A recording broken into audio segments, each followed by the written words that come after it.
Good evening.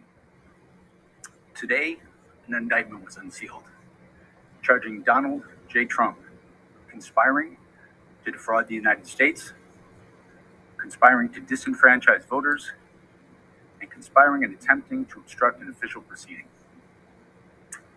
The indictment was issued by a grand jury of citizens here in the District of Columbia, and it sets forth the crimes charged in detail. I encourage everyone to read it in full. The attack on our nation's capital on January 6, 2021, was an unprecedented assault on the seat of American democracy. As described in the indictment, it was fueled by lies. Lies by the defendant targeted at obstructing a bedrock function of the U.S. government, the nation's process of collecting, counting, and certifying the results of the presidential election. The men and women of law enforcement who defended the U.S. Capitol on January 6th are heroes. They are patriots and they are the very best of us. They did not just defend a building or the people sheltering in it. They put their lives on the line to defend who we are as a country and as a people. They defended the very institutions and principles that define the United States. Since the attack on our Capitol, the Department of Justice has remained committed to ensuring accountability for those criminally responsible for what happened that day.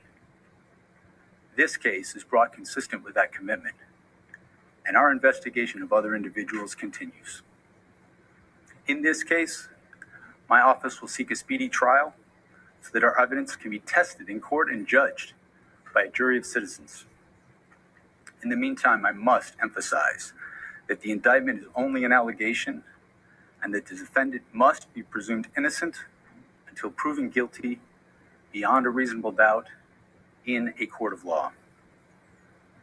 I would like to thank the members of the Federal Bureau of Investigation who are working on this investigation with my office, as well as the many career prosecutors and law enforcement agents from around the country who have worked on previous January 6th investigations.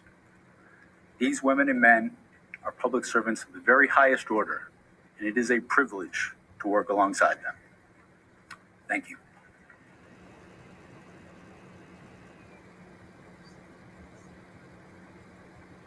What I saw was just a war scene.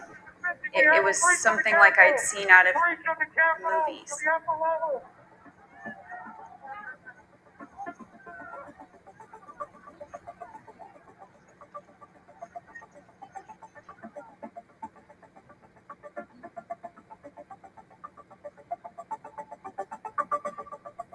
After he spent hours watching a violent mob besiege, attack, and invade our Capitol, Donald Trump tweeted, but he did not condemn the attack. Instead, he justified it. And aware of the rioters' chance to hang Mike Pence, the president responded with this sentiment, quote, "Maybe our supporters have the right idea. Mike Pence, quote, deserves it." Tonight, I say this to my Republican colleagues who are defending the indefensible. There will come a day when Donald Trump is gone, but your dishonor will remain. They're requesting additional resources. There were officers on the ground, they were bleeding, they were throwing up, they had, I saw friends with blood all over their faces. I was slipping in people's blood.